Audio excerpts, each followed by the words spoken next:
Dustin, I appreciate you making the time to chat with me this morning. Yeah, thank you. Super excited to jump in here, dude. Dustin, I'm going to give him an opportunity to introduce himself, but Dustin is an absolute maniac is probably a good way to put it. Runs the number one team in Delaware. Is that right? Not quite. We're up there though. Okay, up there. Yeah. He's being humble, and has also just recently started a software in the real estate space that I'm super excited to learn about a little bit. So, Dustin, you want to quickly introduce yourself? Sure. Yeah. So I've been in real estate now for almost a decade. My wife and I were teachers prior to getting into real estate. And so we run this business together. We have a real estate brokerage in Delaware, and we service Delaware and Maryland. About 70 real estate agents. I think kind of our claim to fame, I guess, in the Tom Ferry and other ecosystems is really the salaried model that we have for the agents within our brokerage. Yeah. So that's been really great for us. I'm super excited to dig in on that specifically. I was looking at your guys' Zillow profile right before we jumped online. Your per person productivity is bonkers. Oh, thank you. Yeah, it really goes back to that salary program. I mean, we know how to feed it, and it's been really good for us. That's awesome, dude. So let's talk a little bit about like your journey into being a team leader, I guess, because I think our audience specifically, we have people that are watching this that are brand new to starting their team. We have people that are super experienced. At what point and what decision did you guys make where you were like, all right, solo agents, I want to go ahead and scale? What did that moment look like? Yeah, so it started really early. So when I first got my license, I joined a brokerage where the average age was probably like 72. And oh, wow. They were super, super nice people. They could certainly explain how to write a contract really well, but they couldn't teach me how to sell houses in today's market the way that I wanted to, at least. And so before I ever sold a house, I actually sold my car to be able to afford to pay for coaching. That's sick. So it was like that all-in moment. It was all in. So we burned the boats. We spent money on coaching, and we were introduced to this concept called a team. And it just made a ton of sense to me, because when I was first in the industry, this is again before I even sold a house, I was just thinking, man, there's so much to this experience, whether you're marketing, you're taking photos, you're negotiating, and it's really impossible, I think, to do all of those things exceptionally well. And so the idea of kind of surrounding yourself with experts in each of these areas that could really kind of facilitate these transactions and deliver a better consumer experience just made a ton of sense. And so I sold probably, 8 or 9 houses before I jumped in and started building a team right away. Dude, that's fascinating. You and I have a very similar journey, right? Where I was like, okay, did a couple of transactions and then was going, wait a second, I'm not going to scale, right? Me as one individual person is not going to be able to do what I want to do. So that's awesome, dude. So burn the boats, sold your car, started the team. What did the first 12 to 18 months look like? Did you guys come out of the gates just super hot, or what lessons were in there? Yeah, it was tough. So I got my license on the exact day that our little girl was born, our first child. Oh, that's so awesome. So I'm still teaching in the classroom. My wife's teaching. She just had a brand new baby. And we were just kind of thinking that real estate would be kind of a part-time gig for us to make extra money to pay for expensive weddings in the future. And we fell in love with it right away. And so all summer we were grinding now that we were out of school, door knocking, making those cold calls, really trying to build out our systems in place. And then I actually taught for another full year while I did real estate part-time. And so it was a lot of nights, a lot of weekends, a lot of really early mornings, kind of building out that pipeline, building out our systems. But after that first year where I had to teach and do real estate at the same time, we had enough momentum at that point that I could stop and just jump into real estate. And you went all in on it. So what is your guys' model specifically? So I know you mentioned you've got the salaried agent thing. It probably wasn't always the salaried agent thing, right? Yeah, no, definitely not. So that for us is about 3.5 to 4 years old now. But initially we were, we started small. It was myself, my wife, and we hired our first assistant, which was terrifying because we never had an employee before for 10 hours a week. Yeah. And she's still with us today, believe it or not, since the very beginning. And she helped us grow from an admin perspective. And then we just started slowly finding people that seemed to be people that we wanted to hang out with, and people that we thought were good people in the industry and that wanted to learn in the ways that we wanted to learn. And slowly over time that built, and the team just continued growing. So talk to me about, you said finding people that you guys wanted to hang out with, right? Which is, I think, that sounds so simple, but it's profound in my opinion, right? Yeah. Because I think a lot of people, especially with teams and stuff I see now, it's like you have a pulse and a real estate license, you're in. So like, talk to me a little bit about what you mean by that, finding people that we wanted to hang out with. What were you looking for in people? What types of character attributes, all that cool stuff? I think when you're super new, you're almost like begging people to join you because you don't even know necessarily what it is that you're looking for specifically and what traits are most important. And so we initially just kind of went to the people that we knew already, either thinking about getting their license or that already had just gotten their license. And it just made sense for us to start working together. They were interested in learning in the same ways that we were.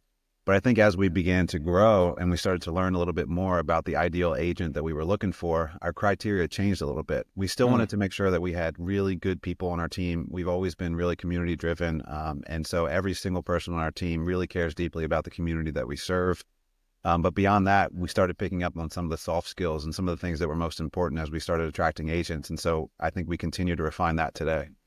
So what do those soft skills look like when you're thinking about, because like obviously avatar varies wildly for everyone. And you hear like, oh, well, I look for people that are doing X amount of production and they've done X amount of units, blah, blah, blah, which is great, but that's not a soft skill, right? Yeah. That's indicative they know how to do the job. So like what types of soft skills are you guys looking for in people and how are you figuring those out during like an interview process? Yeah, I think it's probably a little different for every team in brokerage, I'm sure. But for us, we seem to have the most success with newly licensed agents or agents who have yet to get their license. And so we have a lot of previous bartenders, teachers, nurses, people that are in the service industry because they just know how to talk to people. They make people comfortable when they walk in the room. They know how to ask them questions and listen and gather feedback and information. But the other thing that was really important for us too is we're not looking for big egos here. You know, there's a ton of ego in the industry. No. And what we've found is that, you know, it's difficult to keep those people happy for a long time. Because those egos are going to get upset about something at some point in the business and they're going to go find some other shiny penny somewhere else. But if you find people that you can really grow with and nurture and start with from the beginning, they tend to be far more loyal. And ultimately they end up being better agents because they've grown up in the way that you hope that they would grow up and they don't have all these habits that so many agents already have. Yeah, it's fascinating to me. You get a real estate license in almost all 50 states. It's a 150 question multiple choice vocabulary test, right? Yeah. And they give you a license to go sell $10 million houses. And team leaders wonder why agents don't come to them intrinsically trained. It's like no one has ever trained them, right? Yeah. I want to back up for a second because I think you said something that was really interesting. So you and your wife were both teachers before, right? Yep. And I'm sure that being trained on how to be an instructor, what grade were you teaching out of curiosity? So I was teaching middle school and she was teaching middle and high school. Okay, cool. So like they're young adults in some way, shape, or form, right? Do you think that being a teacher has helped you guys when it comes to actually training agents? And like, what skills do you think would be easy to explain to someone in 2 or 3 minutes that like, hey, being a good teacher entails X, Y, and Z, and it applies to agents like this? Like, what does that look like in your brain? Yeah, for sure. And so, I mean, I think there's always in any sales position, there's those hard sales skills that you need to learn. You need to learn how to convert leads and how to talk to people in a way that's going to lead them to the outcome that's best for them, but also leads to a sale. Yeah. But I think what's really important in this industry, maybe more than just about any other industry, is your ability to educate your clients through the process. And so I think transferring our, you know, the degrees that we have in education and the time that we spent in the classroom back to agents, but also to consumers has been really important for us. Because as you can imagine, especially if you're working with first-time home buyers or first-time sellers, they haven't been through this process a million times. And it's not something that they do frequently. And so you're kind of their lifeline in terms of helping them navigate through it. And they just really want to understand, because I think the biggest challenge in the industry that a ton of research has conveyed is that people just feel uncertain in the process. They just feel tremendous uncertainty. They don't know what's next. They don't know how to do what's next. They don't know what to expect. They don't know if this buyer is actually going to come through and purchase the house. And so there's just so many uncertainties in the industry. And I think it's our jobs really to educate them through that process. And so much of those skills are very transferable. Do you think that with the recent NAR changes and stuff, it's gotten worse? Like buyer sentiment and buyer fear is probably at an all-time high right now, right? Yeah, I think so. And I think that because we have such an affordability crisis and an inventory challenge throughout the country, I think that buyers are really nervous because they're seeing all kinds of headlines in the news. They see this like regulatory changes in our industry. Interest rates have tripled over the last couple of years. And so they're just so nervous to make a bad decision. And I think it's our job as agents to really help them make sure that they are making the right decision. and to give them the confidence through the process to know that like they can get through this, and we're going to be your guide, and we're going to hold your hand, and there's going to be challenges, and we're going to navigate through those challenges. See, that's really interesting. I think I shared this on social media a couple of weeks ago. I think the agents that are the best educators right now are going to win in the long term, right? Yeah. I had a friend of mine in California who I ironically have sold a house to before. I'm like, why the hell didn't you call me if you're going to buy another house, dork, right? But my friend called me. She said, hey, I just put in an inquiry on Zillow and an agent called me. It's for a $1.6 million house.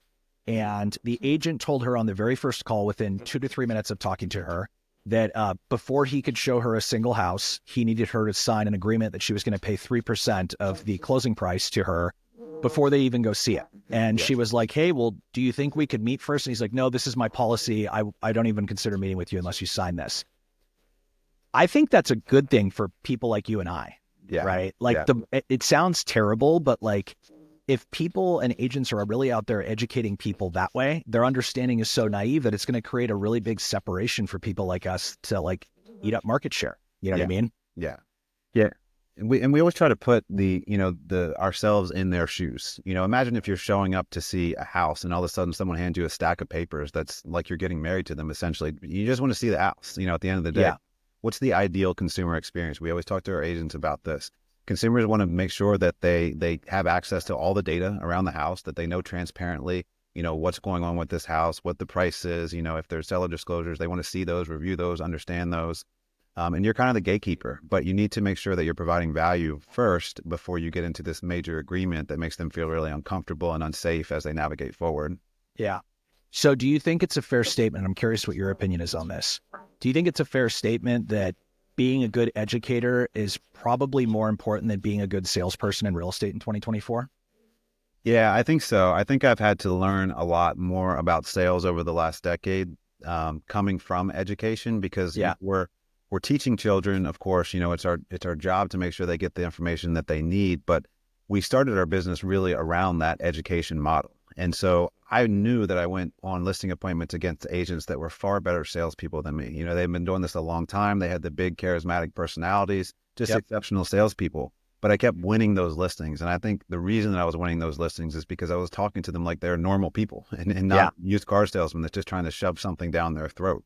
Yeah. And just really giving that education throughout the process. That makes a lot of sense. Yeah, I think about education a lot because I think it's one and the same with sales in a lot of scenarios, right? Mm-hmm. Like it feels good to not have to sell someone. You give them all the information they need, you lead them to self-discovery, and they make the decision themselves, right? Yeah. Cool. So you guys built the team, you scaled up to where you're at now. When and how did this salaried agent thing come up? Like what was the idea that sparked it in your guys' brain? Because it's piece unique in my opinion. I've heard of a lot of people trying to do it, including big corporations like Redfin that have like fallen flat on their face doing it. So how and when did it come about, and how have you guys made it work? Yeah, it started about 4 years ago. And really the idea was just to help me get out of production, because as the business was growing, we were adding on ancillary companies as well at that time. And I just needed to spend a little bit more time in management and leadership than being out on appointments all day. And so we tried referring that business out to 1099 agents within the firm. Some of those deals went well, some didn't go so well, especially when you're working with, your personal sphere of influence. You care so much about these clients. And so we just felt like we couldn't systematize it and have this uniform experience in the same way unless we developed a salaried agent program. And so now by having this program, these agents have to come to the office every single day at 9 a.m. They have a schedule that they follow. They prospect during this time. They do training and role playing during this time. They're in education and doing trainings really just throughout the week and the day. Yeah. But they have a structured schedule that they're held accountable to, that we can enforce because they're employees and not subcontractors, that I think really makes the experience so much better for the consumer. But it just allows us to do so much more business in a much more systematized way as well. Got it. So are they working more on the like buy side or on the listing side, or like what does that split look like? Yeah, the goal is that they're doing as much listing business as possible, because obviously if you're working with 20 buyers versus 20 sellers, the time constraints there are just incredible. Yeah. So their split right now is about an 80-20 listing to buyer. We try to make sure that the buyers that they're working with are ready to go buyers. It's a lot of investors that they're working with on the buy side. So they're cash, they know what they're looking for, but largely most of the buyer business is done by the rest of the team. Got it. So they're working predominantly on the listing side. How are you generating, how many of these people do you have on salary now? So we're about to bring on our fourth in Okay. this role. And then we have 2 ISAs that are supporting them from an appointment Cool. perspective as How well. are you guys sourcing enough listing business to like feed 4 people like that? That's like significant. How many transactions a year are they doing? So their goal is to do 10 per month. Oh my, Each of them should do 10 a month. And the last 2 years, as you know, has been a tough market, but they've still yeah. averaged 7 per month, even during this challenging market.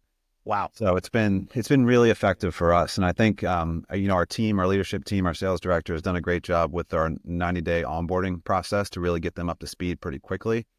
But they know coming into it that it's a grind, and they are responsible for 50% of the appointments that they go on, and the company is responsible for the other 50%.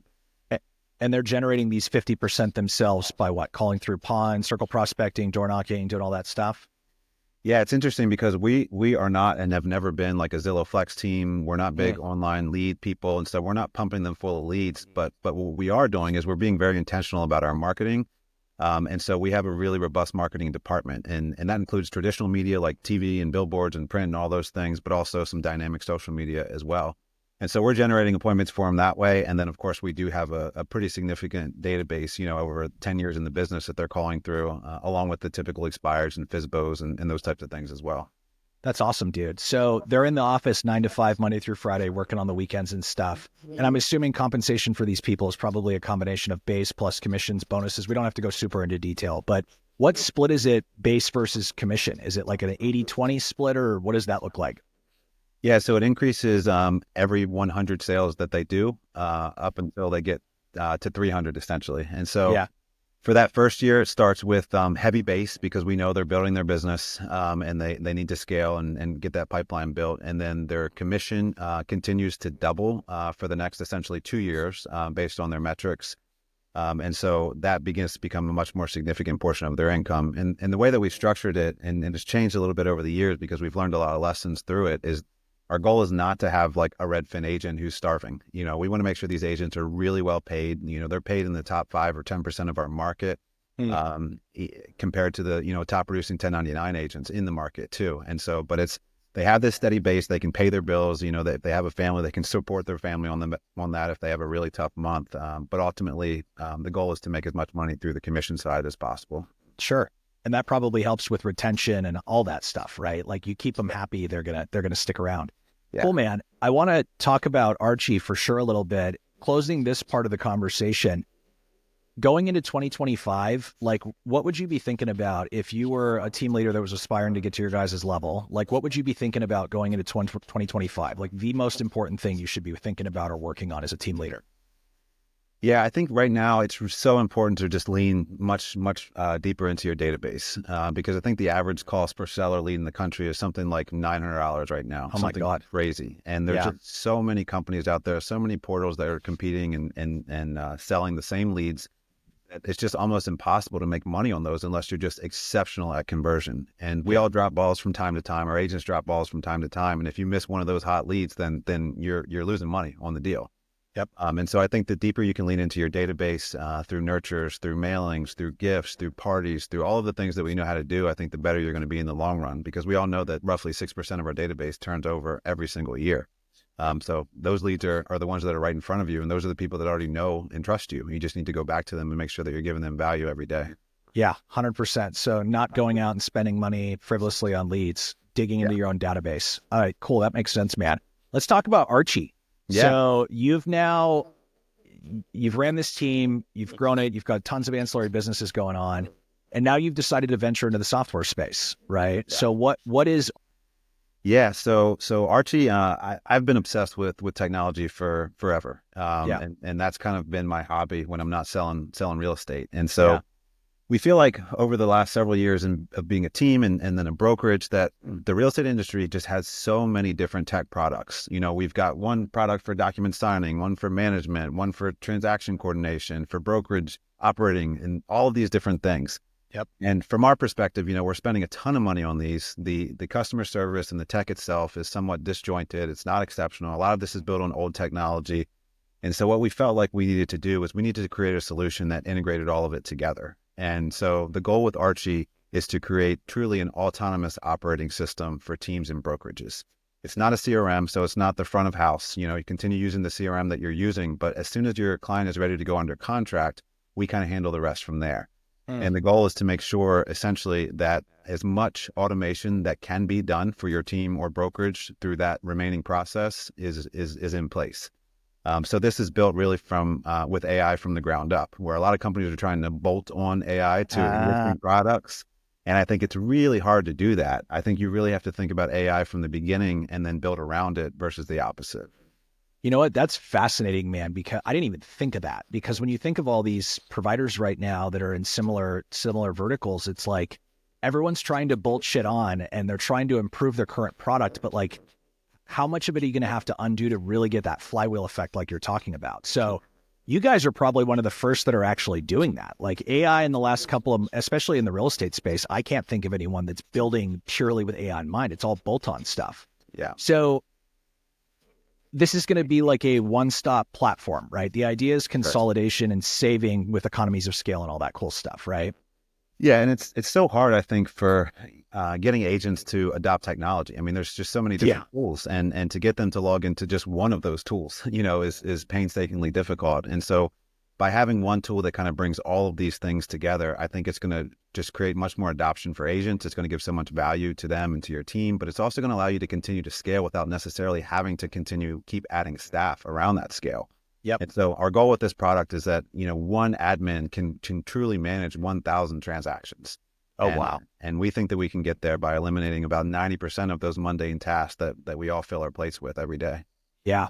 You know, it's interesting too, man. And I think this is an edge both you and I have, and I don't want to toot my own horn, obviously, but like when we create softwares in spaces that we've experienced what the pain is like, it gives us a really unique perspective, right? A lot of the software that gets pumped out in the real estate space, it's either Silicon Valley people or corporates at brokerages that are like, oh, this would be super helpful. Yeah. And it's like, dude, you've never sold a house. Like you've never feeling what it's like to have 15 or 20 escrows open and all of the pain that goes around that. You've never felt that. So it gives you an edge for sure. I know you guys have something live on your guys' website now. Do you want to talk a little bit about what that looks like? Because I think that helps big way with like the NAR settlement and all these cool things we're experiencing right now, right? Yeah, obviously, with the rule changes around the NAR settlement and having to have these buyer agency agreements now signed, we wanted to give a tool to the industry to make this as easy as possible for agents, but also for consumers. And so we built a product that allows you to simply explain what this agreement is and how it works to your clients, but also to have them sign it on their devices, either through email or text or in person if they'd rather do it in person. But it's a very simple form that they can get through. Everyone gets a copy of it. This is a free tool. There's no charge for it. We just want to give this value out to the industry because we felt like it was a need that hadn't yet been served largely by the industry. Yep. And so it's just buyeragency.com. You can go there and use that tool anytime for free. And it's, we've got adoption now in all 50 states. It's compliant in all 50 states. It's been battle tested, with attorneys in just about every state now. So it's a good product. Cool, man. So what's next for Archie? So like, when are we thinking, like, when can I as an agent go on and buy it? Because I'm even excited. Yeah, no, we're super excited about it. So our co-founder has been in the startup and tech space for 14 years. Yeah. I mean, much of his career has been in AI as well. And so it's incredible, the work that he's been doing with our development team around this. But our plan really is to make sure the product is perfect before we release it, because I think we have so many products that, we beta test or we get out there and there's so many bugs and then we don't come back to that product because it was kind of a mess to begin with. And we want to make sure that it's a flawless product from day one. And so our target timeline is 6 to 8 months before brokerages and teams can access it. But in the meantime, we're going to continue building some free tools to give out to people so they can kind of get exposed to our ecosystem and how we build products and start incorporating some of the AI into the things that they're doing today. That's exciting, man. Well, I'm super stoked for you. I know like Startup Land is fun, and everyone else on here that's listening and aspiring software person, it's super fun, right? There's a lot of different, I guess, levers you get to pull on in your brain other than the real estate part of it. So it's a uniquely fun challenge. All right, cool, Dustin. This has been awesome, man. I'll make sure to plug your social and stuff. We'll get Archie in the description here. So if anyone's curious, they can visit the website and check it out. And I look forward to chatting with you next time, man. Appreciate the time. Thank you. Later, dude.